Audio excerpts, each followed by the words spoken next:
Welcome to Modern Entrepreneur. I'm Landon Ray. Today we have Aprille. She's a master business coach, brand strategist, and entrepreneur. She's also the creator and CEO of Women Recharged, which is a motivational movement that amplifies women's voices and triumphant stories of truth. She's also the founder of Coach, Speak, and Serve, a next-level consulting company that helps modern-day authors, speakers, and coaches to maximize and monetize their messages. Her companies have served 2,000 clients, more than 2,000 clients, establishing Aprille as the go-to expert for purpose-driven entrepreneurs who want to do business on a higher plane and, in turn, reap higher profits. Yes. Yeah, that's it. That's it. Thank you so much for being here. Well, thank you for having me. Yeah, it's great to talk to you once again. Yeah. So, you've had a lot of success over the years. You're now like in charge of a significant business. Yes. Made a major impact for a lot of people. Yeah. How long has it been? When did you start? Actually, Women Recharged started in 2013. 13. And then I launched the Coach, Speak, and Serve brand in 2015. So I so can't you're even brand new. What are you believe talking it's. about? I know. It's like fresh out of the whatever it is. Listen, fresh out of the baby water. Yeah, exactly. Yeah. Okay, so we're in 2017, almost 2018 now. Yeah. If you were able, though, to go back, you learned a lot in a few short years, Yeah. no doubt. If you were able to go back and kind of like give your 5-year younger self a hot tip, what would it be? That's a really good question. I think, Landon, for me, one of the things that I wish I had have done in the beginning was, there's two things. Yeah. So one of them is definitely I would have had more guidance, and I would have saved more money. Interesting. Those are really the two things. And save more money so that I can invest in the right ways and the right things to help grow my business earlier on.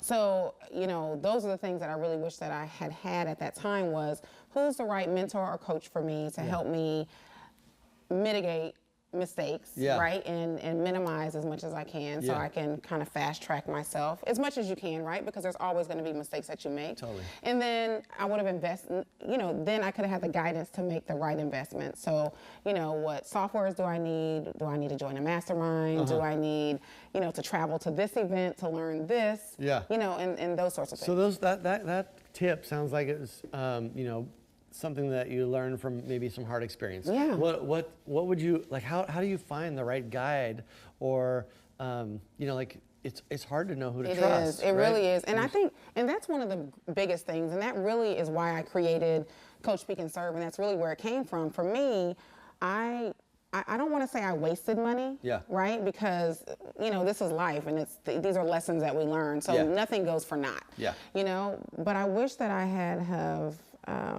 It's almost hard to know, because social media, while it's great and I love it, and 98% of our revenue comes from social media, Facebook specifically, it's hard to know who to trust because everyone looks amazing. Right? Everyone looks amazing. Everyone has great websites and profile pictures. Followers. You know, and people buy into that. And so it's hard to decipher. So what I would tell a person who's looking for someone to help guide them, mentor them, coach them, is to really do your due diligence and watch a person over a period of time. And not only watch them, but watch the success of their clients. There you go. You know, and so I often tell my clients and my audience, I'm like, listen, don't pay attention to what I'm doing. Watch the people who are working with me. You know, and what is my track record? You know, and even if you're new in the business or whatever, everyone has a track record. Like, you know, before I started doing this, I was successful at something else. Right? And so that's really what I would say is pay attention to what people's patterns are. You know, because there's a lot of here today, gone tomorrow brands. Totally. You know, and I don't want to be that. And so I created what I felt like I would have wanted early on. And what did you blow your money on? I blew. Well, let's just get right to it.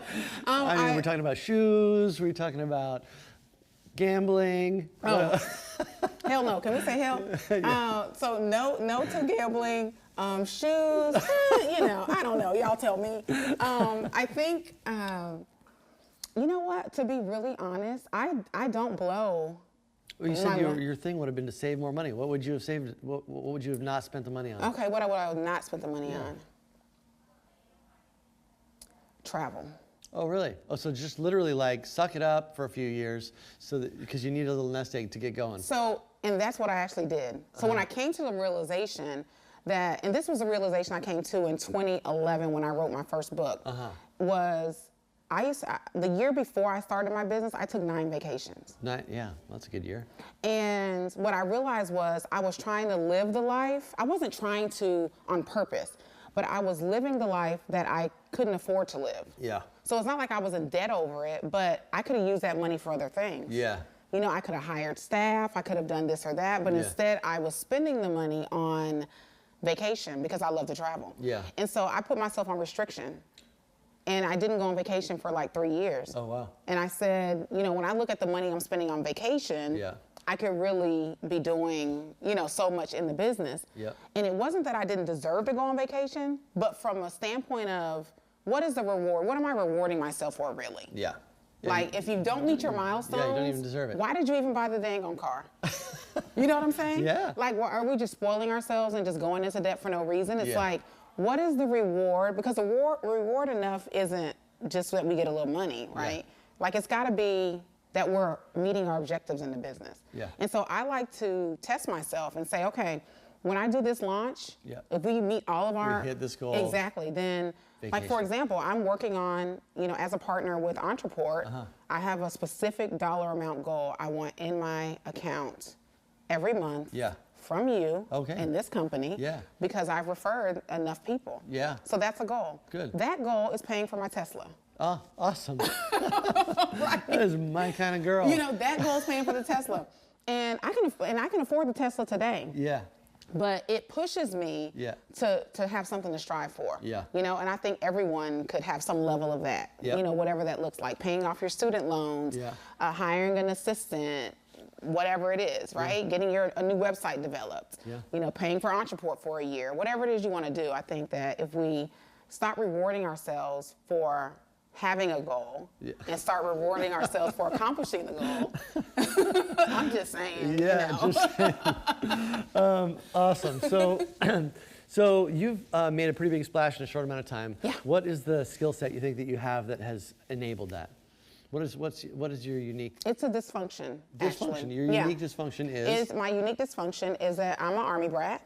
And that means that my father would come home and say, we're moving to Germany in 30 days.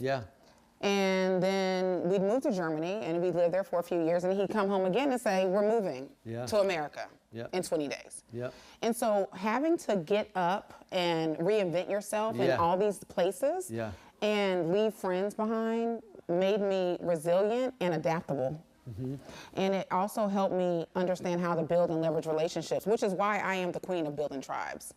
Period. Because you had to do it over and over again as a kid. Over and over again. And it really stuck with me on keeping in touch with people, nurturing relationships, and it served me in my business very well. You know, I mean, to be quite frank, our business didn't even have a website for years. And we had generated almost $1 million just from Facebook. Just from Facebook. From leveraging content and showing up with intention. Interesting. So what's working right now? You're growing quickly. What is like the thing that's driving most of your business right now? Video. Video. Yes, my audience loves me on video. What a shock. Like, hey, what's up? Right, they love me on video because I mean, I like to have fun.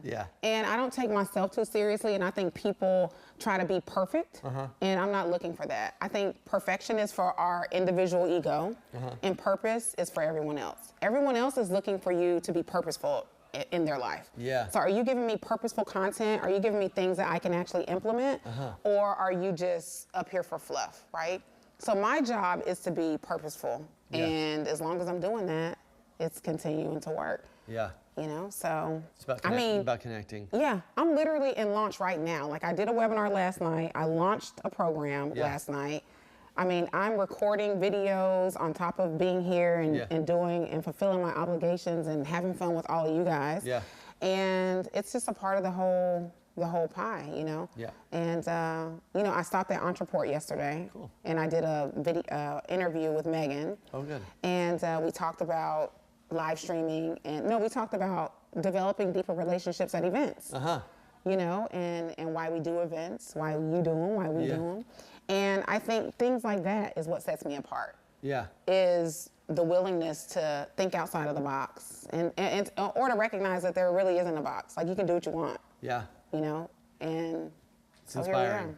Thanks. Inspiring, and people get behind that, right? Yeah, they do. So tell me, what is like the cutting edge for you? What are you learning right now? What I'm learning right now, honestly, is how to integrate. You mean technically what I'm learning? No, yeah, like what is the next thing that you want to learn, that you're trying to struggling with and trying to figure out? I think one of the things that I struggled with that was really hard as an entrepreneur, creative, CEO, crazy ADD person is really being a great leader for my team. Mm-hmm. Because it's one thing, because a lot of entrepreneurs, we do a lot of stuff when no one sees. Yeah. You're in your bed, or you're at the kitchen table and you're drilling away. Yeah. And it's like you don't have to communicate with people. And you get very possessive and controlling about your stuff. Mm-hmm. So building a team, I think, is really something that I want to be better at. Mm-hmm. I'm great at leadership for my tribe. Yeah. And one of the things that I'm improving on is being a better leader for my team. Yeah. And being more inclusive in decisions as it pertains to how we run our company. I hear that.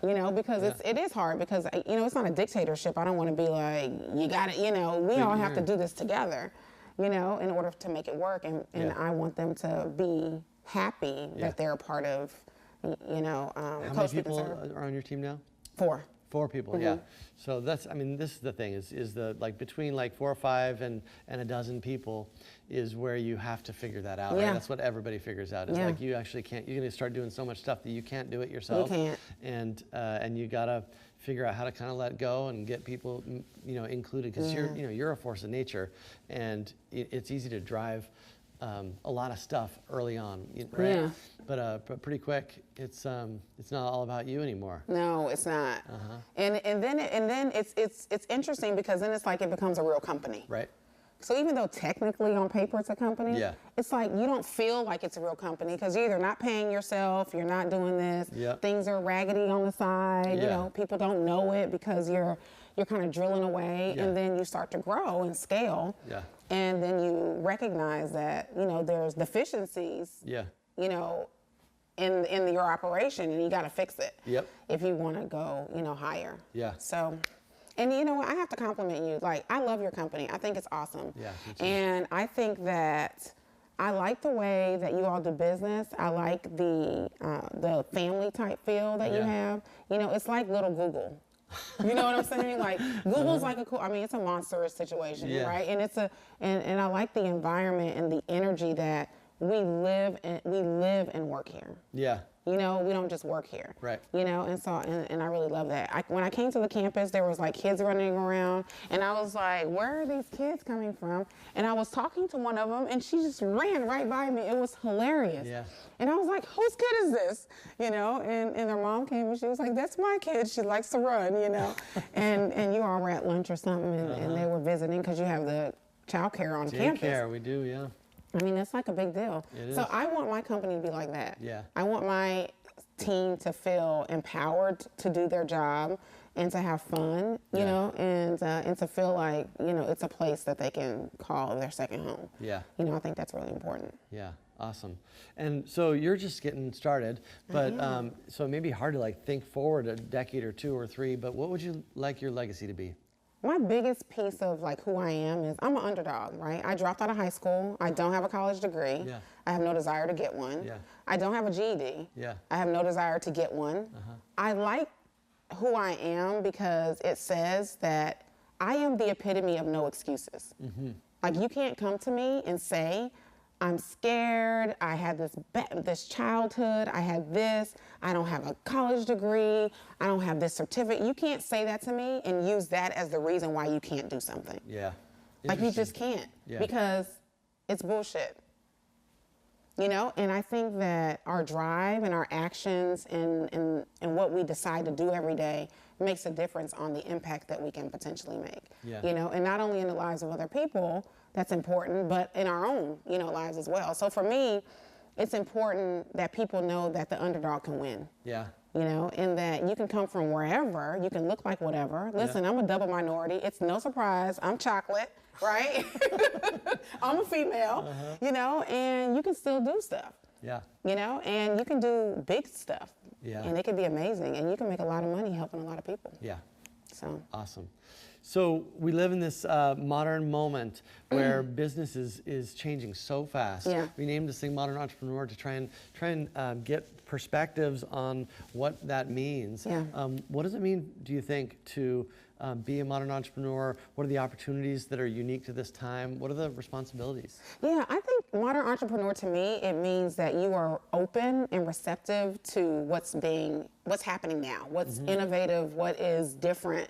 You know, it's putting away the yellow pages, you know, and it's picking up the iPhone or the whatever, the Droid, total iPhone junkie. Yeah. You know, it's putting away the phone book and saying, I want to be innovative. I want to explore. I'm open to what's going to help me connect on what's happening right now, you know, not what was happening. Because, you know, I listened to your keynote last year, and what I loved and I said, and this is why I really like you, is because I said, these people are growing. Like, you're an entrepreneur too. Yeah. You know, and you started with an idea and you implemented, you got help. And I was like, it's nice to watch a company grow up. Yeah. You know, and I told somebody yesterday, I was like, I want to be like Landon. I really said that because I don't know who it was. I don't know if it was the Val or somebody.